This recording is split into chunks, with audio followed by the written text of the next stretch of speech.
Hello dear friends, welcome back to my channel. My name is Parvaneh and my channel name is ParvanehArt. In today's movie I'm going to draw a portrait with soft pastel.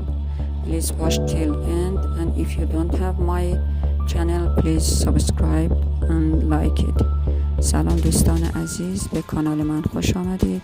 اسم من پروانه است و اسم کانال من پروانه آرت. در فیلم امروز میخوام چهره رو با سافت پاستل بکشم. لطفا تا انتها تماشا کنید و اگه کانال منو سابسکرایب ندارین لطفا سابسکرایب و لایک بفرمایید. متشکرم.